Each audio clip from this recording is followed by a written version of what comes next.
Hello नमस्कार सुप्रभात मेरे शेर न्यू स्टडी पॉइंट टू गौरव सर में आप सभी का स्वागत है। तो आइए चलते हैं अपनी क्लास की तरफ और देखते हैं हर रोज़ की तरह। जैसे कि मैंने कल इंट्रोडक्शन लिया था संविधान की क्लास का और मैंने आपको बताया था कि इसमें मैं क्या क्या पढ़ाऊंगा, तो उसी चीज़ों के बारे में मैं आज बात करता हूं। तो आइए चलते हैं बिना देरी के अपनी क्लास की तरफ। इतने आप वीडियो को शेयर कर दें जिससे कि सारे लोगों को इसकी जानकारी हो और मेरा भी मनोबल बढ़ेगा, जिससे कि मैं आपको अच्छा से अच्छा कंटेंट प्रोवाइड कराऊंगा।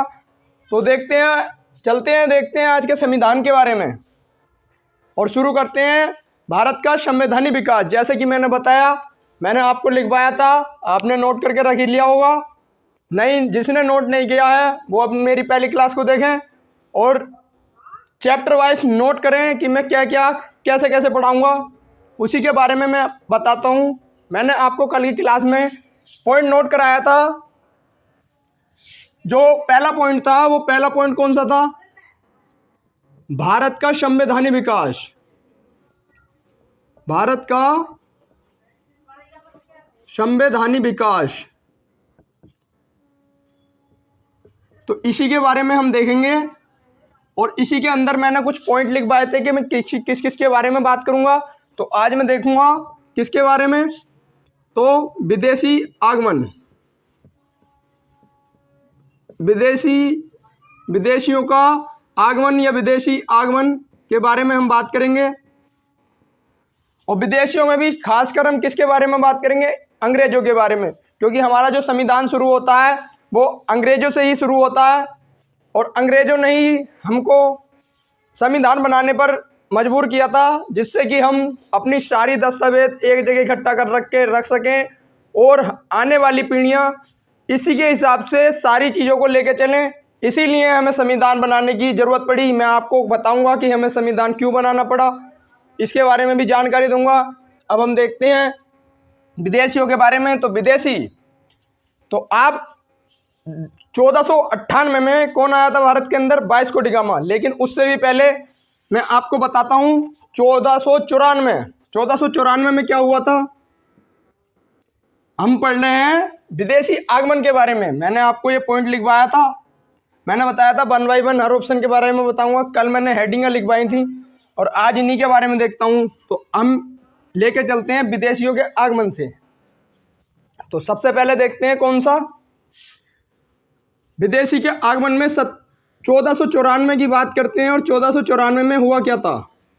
तो 1494 पुर्तगाल का एक राजकुमार था जिसका नाम था कोलंबस। कोलंबस भारत की खोज के लिए निकला था, परंतु हुआ क्या? कोलंबस ने भारत की खोज न करके अमेरिका की खोज कर दी, क्योंकि उसके पानी का वो जिस जहाज से आया था वो जहाज भारत की तरफ न मुड़कर अमेरिका की तरफ मुड़ गया। और अमेरिका की खोज की कब? 1494 में। 1494 में क्या हुआ? अमेरिका की खोज। अमेरिका की खोज की किसने? कोलंबस ने। कोलंबस। आपसे वन लाइनर में पूछा भी जा सकता है कि अमेरिका की खोज किसने की थी, तो कोलंबस ने। देखते हैं अपना अगला, भारत की खोज किसने की थी। और आपसे पूछा जाएगा कि भारत की खोज किसने की थी, तो उसका आंसर आएगा 1498 में भारत की खोज करने वाला था वास्को डी गामा। भारत की खोज किसने की? भारत की खोज किसने की थी? वास्को डी गामा ने। आप इसे अपनी कॉपी में नोट करते चलें।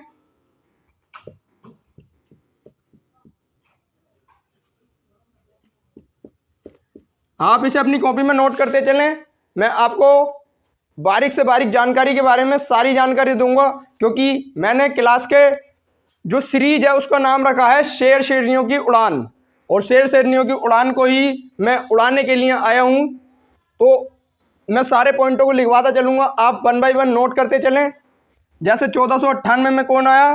भारत की खोज की किसने? वास्को डी गामा ने। इसके बाद क्या हुआ? इसके बाद वास्को डी गामा जब भारत आया, तो ये भारत जब आया था तो ये अपने साथ वापसी में मिर्च लेके गया था, जिसका इसने यूरोप के अंदर, यूरोप में ये क्या? पुर्तगाल, ये पुर्तगाल का ही रहने वाला था और इसका 1960 गुना मुनाफा पाया। इसीलिए इनने भारत में व्यापार की शुरुआत की। हमारा फोकस ज़्यादातर कहाँ रहेगा? हमारा फोकस रहेगा ज़्यादातर अंग्रेज़ों पर। तो हम अंग्रेज़ों की बात ज़्यादा करेंगे, क्योंकि हमें संविधान के बारे में जब जानकारी मिलती है तो अंग्रेज़ों के बारे में हमें ज़्यादा पढ़ना पड़ता है। और उसमें किसके बारे में? बंगाल सल्तनत के बारे में, बंगाल प्रेसिडेंसी के बारे में पढ़ना पड़ता है। तो हम देखेंगे, अब अंग्रेज़ों की बात करते हैं। ये मैंने आपको सिर्फ एक क्विक जानकारी दी थी। देखते हैं 1498 के बाद क्या हुआ। तो आइए चलते हैं 1498 के बाद भारत में जानकारी को प्राप्त करते हैं, और खासकर हमारा फोकस रहेगा अंग्रेजों पर। मैंने जैसे आपको पहले ही बताया, तो अंग्रेज, यहां से हम अंग्रेजों की जानकारी लेके चलते हैं। अंग्रेज, आपसे पूछा जाएगा कि भारत में आने वाला पहला अंग्रेज कौन था? तो भारत में आने वाला जो पहला अंग्रेज शासक था वो कौन था? तो वो कौन था? John Milton hall. John Milton hall. Bharat में जो आने वाला पहला अंग्रेज था वो कौन था? John Milton hall. ये कब आया था?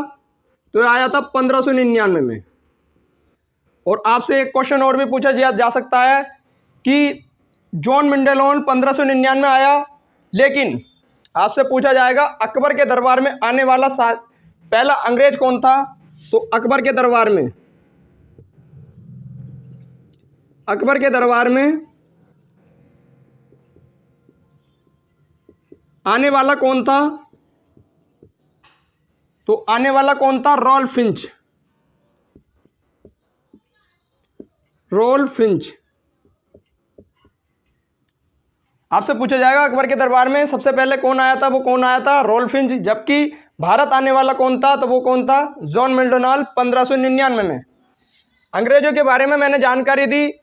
अब मैं देखता हूं उन प्रेसिडेंसियों के बारे में जिनकी मैं बात करूंगा। तो 1 बाय 1 उन्हीं प्रेसिडेंसियों के बारे में देखेंगे। मैं आपकी क्लास ज़्यादा आधा घंटे की ही रखूँगा, क्योंकि ज़्यादा लंबी क्लास भी ठीक नहीं रहती, और इन्हीं आधा घंटे में मैं ज़्यादा से ज़्यादा जानकारी बताने की भी कोशिश करूँगा। तो देखते हैं अपनी अगली बात के बारे में। तो अगली बात के बारे में देखेंगे कि प्रेसिडेंसियों का उदय कैसे हुआ।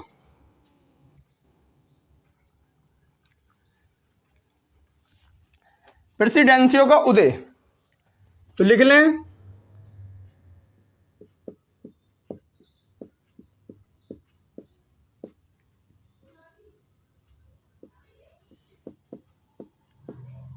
प्रेसिडेंसी का उदय। आप हेडिंग बना लें और देखते हैं कौन कौन सी प्रेसिडेंसी बनी थी। मैं आपको पहले एक बार लिखवा देता हूं कौन कौन सी प्रेसिडेंसी बनी थी।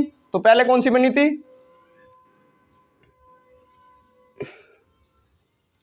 मद्रास प्रेसिडेंसी।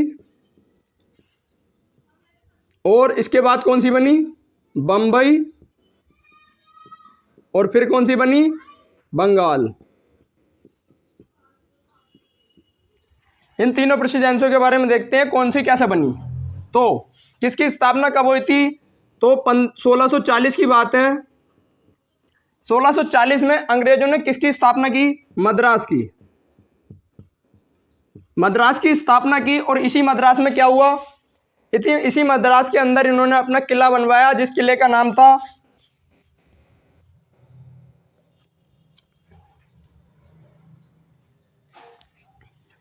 1540 में किला बनवाया मद्रास के अंदर। वो कौन सा किला था? Saint George. सेंट जॉर्ज किला बनवाया। कहां पर? मद्रास के अंदर। 1540 में पहली प्रेसिडेंसी बनी। और इसके बाद क्या हुआ आपको मैं थोड़ी जानकारी देता हूं जिससे कि समझ में आ जाए। तो 1661 की बात है। 1661 में राजकुमार चार्ल्स ने क्या किया था? राजकुमार चार्ल्स ने पुर्तगाली राजकुमारी कैथरीन ब्रिगेंजा से विवाह किया। और इसी विवाह में पुर्तगालियों ने क्या दिया था? पुर्तगालियों ने बम्बई किसे दिया? तो बम्बई किसे दिया था? अंग्रेजों को। और इसी अंग्रेज शासक राजकुमार चार्ल्स ने जो ईस्ट इंडिया कंपनी थी भारत के अंदर, मैं आपको इसके बारे में अभी बताता हूँ। कि जो ईस्ट इंडिया कंपनी थी भारत के अंदर, इसी को 10 पॉइंट पर महीने पर किसे दिया? अंग्रेजों को दे दिया। किसने? राजकुमार चार्ल्स ने। और इन्हीं में से ही एक था कौन? गैरोल्ड अंगियार। गैरोल्ड अंगियार ये कौन था? ये अंग्रेजी शासक था। कौन? गैरोल्ड अंगियार।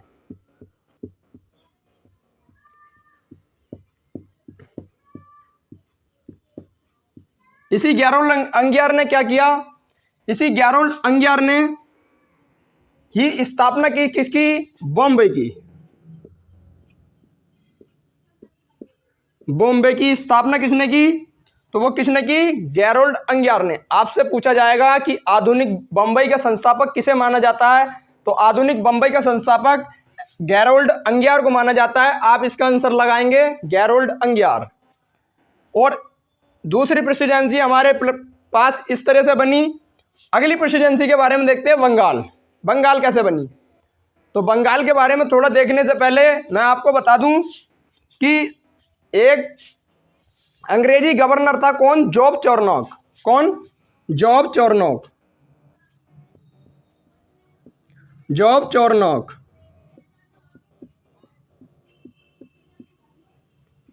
इसी जॉब चॉर्नोक ने क्या किया था? अजीम उस्सान।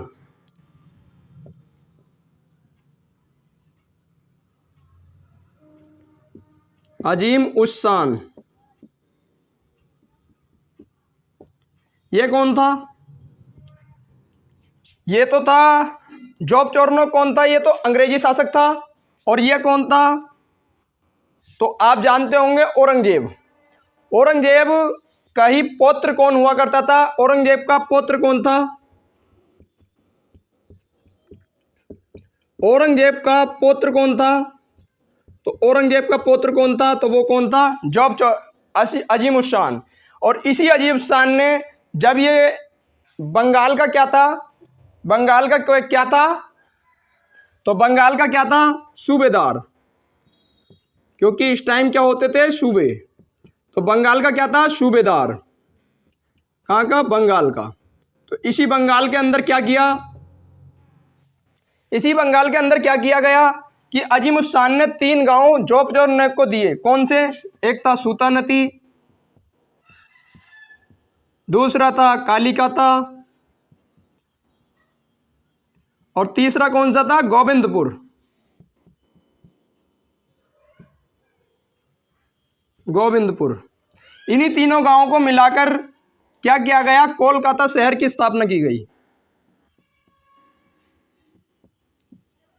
इन्हीं तीनों गांवों पर क्या किया गया? कोलकाता शहर की स्थापना की। किसने? जॉब चॉर्नोक ने। और इसी कोलकाता के अंदर इसने अपना मुख्यालय बनाया। और अपने मुख्यालय को बंबई से कहाँ ले गए? कोलकाता। तो कोलकाता में और बंबई में भी और मद्रास में भी इन्होंने अपने 3 मुख्यालय बनाए, जिन्हें इन्होंने 3 प्रेसिडेंसी कहा। और इसी में ही बंगाल, कोलकाता के अंदर ही था बंगाल। तो माना जाता है कि बंबई भी, बंबई मान लो या इसे ही कोलकाता भी मान सकते हैं, क्योंकि बंगाल के अंदर ही अधिकार किया था किसने? अंग्रेजों ने। मैं आपको अब थोड़ी सी जानकारी देता हूं, आप नोट करते चलें। अब मैं जानकारी देता हूं कि भारत के अंदर सबसे पहले अंग्रेजों ने कहां पर अधिकार किया था और अपनी पहली फैक्ट्री कहां लगाई। तो आइए थोड़ी अंग्रेजों के बारे में जानकारी लेते हैं।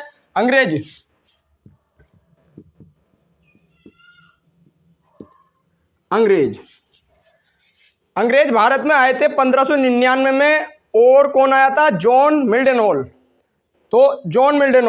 और जब ये अंग्रेज राजकुमार कौन था? जॉन मिल्डन। जब भारत से कहां पहुंचा? ब्रिटेन जब पहुंचा तो क्या हुआ? ब्रिटेन पहुंचने पर वहां की राजकुमारी कौन थी? तो वहां की महारानी कौन हुआ करती थी? ब्रिटेन की महारानी कौन थी? महारानी विक्टोरिया। महारानी विक्टोरिया प्रथम।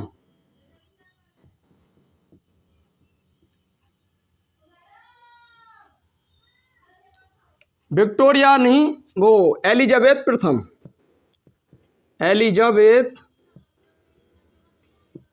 फर्स्ट। तो ब्रिटेन की महारानी कौन थी? Elizabeth first. और इन्हीं एलिजाबेथ फर्स्ट ने क्या किया कि बंगाल के अंदर व्यापार करने की परमिशन दी। किसे? जब गए थे कौन? जॉन मिल्डनोल वापस गए थे तो उन्हें ही परमिशन दी और 15 साल के लिए एक राजलेख तैयार किया। 15 साल का राजलेख तैयार किया। किसने? 15 साल का राजलेख तैयार किया महारानी विक्टोरिया, महारानी एलिजाबेथ फर्स्ट ने। और इसी 15 साल के जो राजलेख था इसे क्या कहा जाता था? तो इसे भारत के अंदर क्या कहा जाता था? Merchant adventure. तो इसे भारत में क्या कहते थे? भारत में क्या कहते थे? तो मर्चेंट एडवेंचर।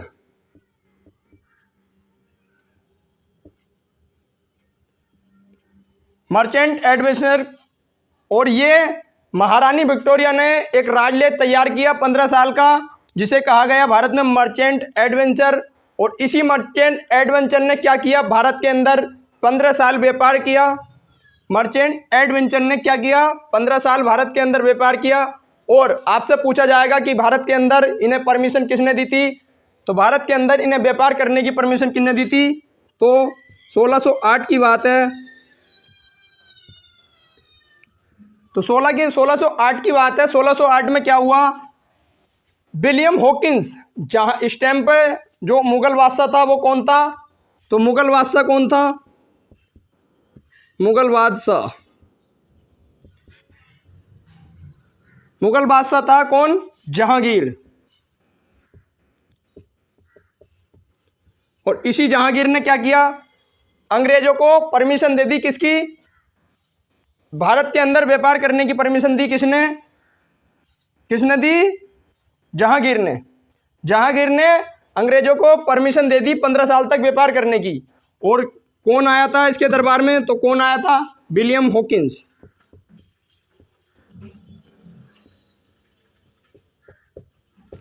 आपसे पूछा जाएगा कि जहांगीर के दरबार में कौन आया था, कौन अंग्रेजी राजकुमार आया था? तो वो कौन था? William Hawkins. और इसी विलियम हॉकिंस को जहांगीर ने परमिशन देती भारत में व्यापार करने की।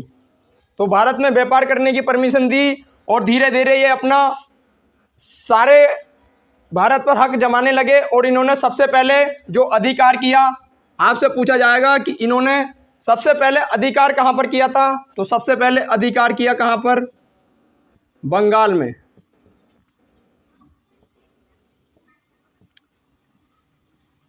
सबसे पहले अधिकार कहाँ किया? बंगाल के अंदर ही इन्होंने सबसे पहले अधिकार किया था। और आपसे एक क्वेश्चन पूछा जाएगा कि इन्होंने सबसे पहले अपनी फैक्ट्री कहाँ लगाई? तो दो क्वेश्चन बनते हैं कि सबसे पहले अधिकार कहाँ किया था? तो अधिकार किया था बंगाल के अंदर। और सबसे पहले फैक्ट्री कहाँ लगाई? तो सबसे पहले इन्होंने अपनी प्रथम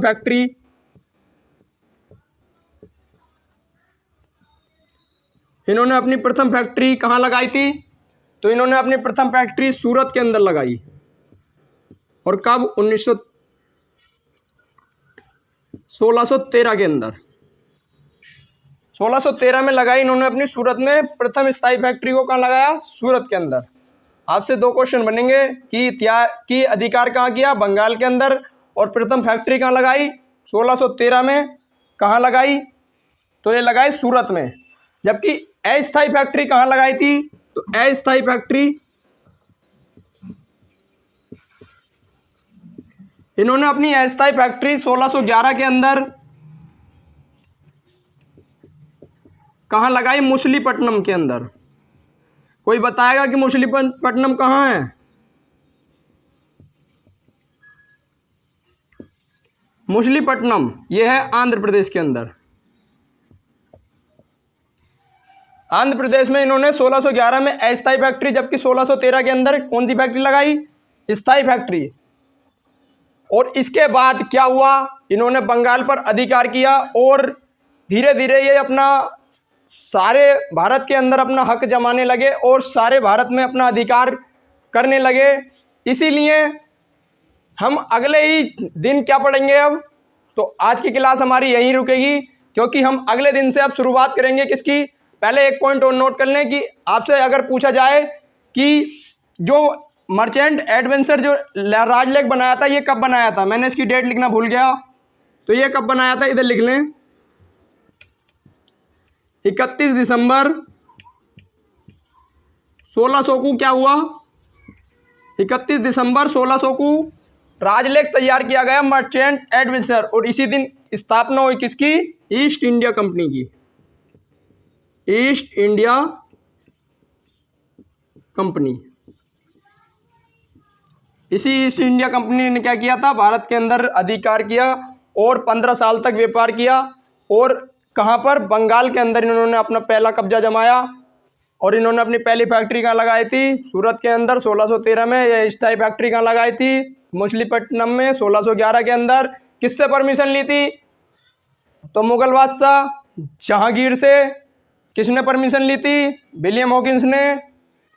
मैंने सारे पॉइंटों के बारे में one by one her question को बताने की कोशिश की। तो प्यारे साथियों, आज की क्लास होती है समाप्त।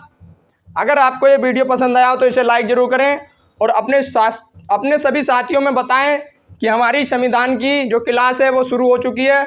हमारी क्लास आज ये फर्स्ट क्लास थी। मैंने आपको कल की क्लास में इंट्रोडक्शन में बताया था कि मैं क्या क्या पढ़ाऊँगा, उसे भी आप देख लें, एक बार नोट डाउन जरूर कर लें उसे, जिससे कि आपकी तैयारी जो है वो उसी के हिसाब से चलेगी तो और अच्छा रहेगा। आपके नोट्स जो हैं वो बढ़िया तरह से बनेंगे। मैं आपके वन बाय वन लिखवाता रहूँगा, हर पॉइंट को वन बाय वन लिखवाऊँगा, आप इसके नोट बनाते चलें। और कल हम क्या पढ़ेंगे, और कल हम पढ़ेंगे बंगाल के बारे में। बंगाल में क्या क्या हुआ था, बंगाल में कैसे कैसे अधिकार किया गया, बंगाल के अंदर क्या क्या बना, इसके बारे में हम सारी जानकारी देखेंगे। तो प्यारे साथियों, आज की क्लास में लेते हैं विदा। तो अंत में मैं यही कहता हूँ कि खुश रहें, मस्त रहें, और अपने सभी बुजुर्गों, अपने सभी अन्नदाताओं का सम्मान करें। और किसी को अगर आपकी ज़रूरत है तो प्लीज़ उसकी मदद ज़रूर करें, आपसे जो हो सकता है उसकी मदद ज़रूर करें। क्योंकि महात्मा गांधी ने कहा है, महात्मा गांधी ने क्या कहा है, महात्मा गांधी ने कहा है कि उन्होंने जो ऋषभ देव के 2 महाव्रत, 4 महाव्रत थे, उसमें से 2 को अपनाया था। कौन सा, एक सत्य और एक था अपरिग्रह। तो इन दोनों का मतलब क्या होता था, सत्य। तो महात्मा गांधी ने कहा है कि सत्य बोलें और अपरिग्रह। अपरिग्रह का मतलब किसी भी सांस्कृतिक वस्तु को अपने पास नहीं रखना चाहिए, जिसे उसकी ज़रूरत है उसे दे देना चाहिए। अगर इसमें हमारा कोई भी पहल नहीं होगा तो आप कुछ नहीं कर सकते। तो आप से जितनी हो सके किसी दूसरे की मदद करने की ज़रूर कोशिश करें, क्योंकि महात्मा गांधी ने बताया है कि किसी भी सांस्कृतिक वस्तु को अपने पास नहीं रखना चाहिए, जिसे उसकी ज़रूरत है उसे दे देना चाहिए। अब देखते हैं, लेते हैं अपनी क्लास से विदा। कल मिलेंगे 2 बजे। जय हिंद, जय भारत।